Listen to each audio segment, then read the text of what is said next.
Hi, I'm Tim Clark with Funds to Close, and we get requests all the time for people who want to buy investment properties with zero or little money out of pocket and maybe even put some money in their pocket. So today I'm going to talk about the stack method. A lot of people call this seller carryback. Some people call it the Morby method.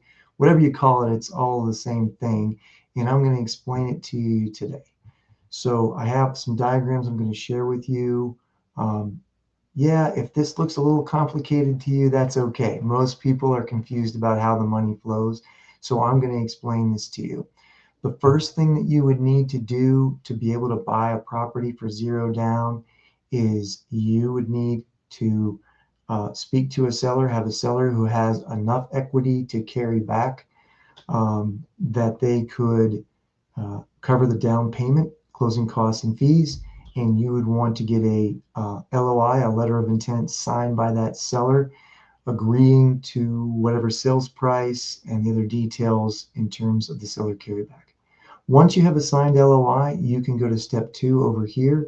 On the right, you can reach out to us at fundstoclose.net and request funding for a stack method. Upload the signed LOI. You don't necessarily need to have the purchase and sale agreement to be able to get started. A signed LOI would be a good starting point. Our team can help you with the other paperwork once you're going. Our team will look that over, and once they give you approval, they will help you to set up your Relay bank account. You will set up a Relay bank account under your LLC, and that's how we'll transfer the money for you.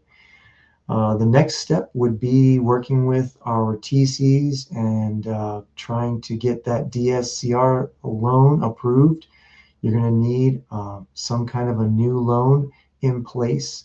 Could be a DSCR loan, a debt service coverage ratio loan is a very common investor loan that people would use. And you might get, 70% loan to value on that. If that is the case and you get that 70% loan to value, then we would go ahead and fund the upfront down payment and closing costs, 30% plus the closing costs. And we'll get to that in a little bit. Now, once you have the lender approval, the attorney will help you finalize the details of the note. Sometimes there's some negotiation involved in that. And once everything is ready to go, we will go ahead and jump into the closing process. So let's say everything looks good. And so now what we're going to do is the first person to fund is going to be the DSCR lender. They're going to send their 70% over to the escrow account with the title company. And then we're going to go ahead and send our 30% plus closing costs into your Relay bank account. And from there, send it over to the escrow account with the title company. Once the closing agent has all of the funds in escrow, then they can begin to close the property. They will record the title and deed and send that over to the buyer.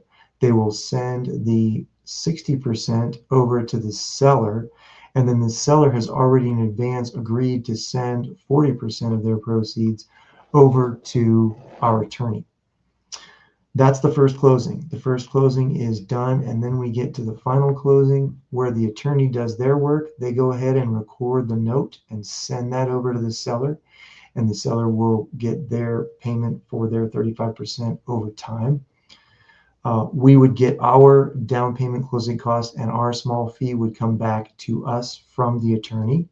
And then any leftover money minus the attorney's fees would go right back to the buyer into their LLC so that they can end up with usually some money in their pocket.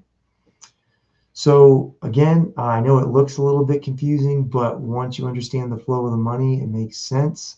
And hopefully this was helpful.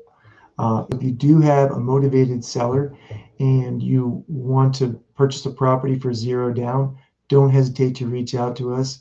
We'd love to help you close your deals using our stack method with our team of TCs and attorneys and our funding to help you purchase a property for zero down.